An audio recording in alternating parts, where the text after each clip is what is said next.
एक bar what वृक्ष के नीचे भगवान कपिल अपना जटा को लेकर के, सिद्ध योगी थे, सिद्ध मुनि के रूप में आए थे, और वो तो सिद्धावतार थे, सांख्य योग का निरूपण करना था धराधाम पर, तो इसीलिए भगवान कपिल ध्यान करके बैठते थे, क्योंकि कपिल जी का सबसे बड़ा साधन अगर कोई था तो वो ध्यान था।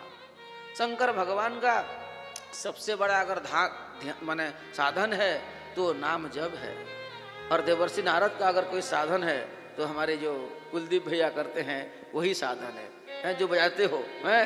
तो ऐसे ही आज कपिल भगवान ने ध्यान में बैठे थे, और जब माता देवहूति अपने पुत्र के समीप आई, और उसी समय देवहूति माँ ने अपना जिज्ञासा को प्रकट किए। यहाँ हे राजर्षि परीक्षित, देवहूति को भगवान कपिल ने आध्यात्म योग का अपूर्व योग, जिसको हम भक्ति योग कहते हैं, ये भक्ति योग ये 25वां अध्याय में तीसरा स्कंद में भगवान देते हैं। तो कैसे देते हैं? तो देखो, भक्ति योग पाने के लिए भी शरणागति की आवश्यकता होती है। बिना संत शरणागति से भगवान जैसे नहीं मिलते हैं।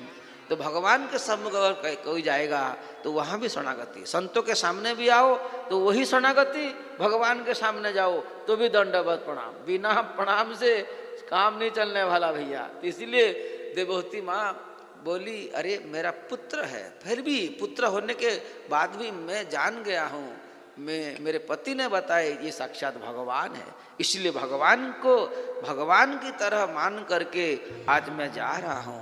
और आज तो मैं सौभाग्यवती हूँ, क्योंकि मेरे गर्भ से अगर भगवान पुत्र के रूप में पैदा हुए हैं तो भगवान के रूप में प्रणाम भी कर लूँगा, और पुत्र के संबंध में मैं उद्धार हो जाऊंगी। ये भावना लेकर के आज पुत्र के समीप गई।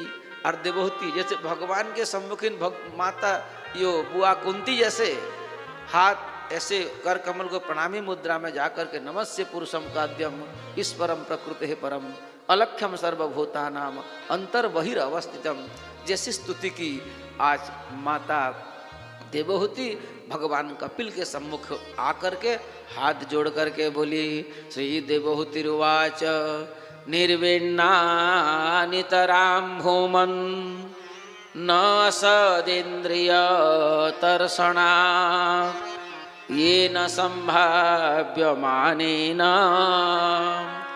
प्रपन्नान्धं तमः प्रभो प्रपन्नान्धं तमः प्रभो।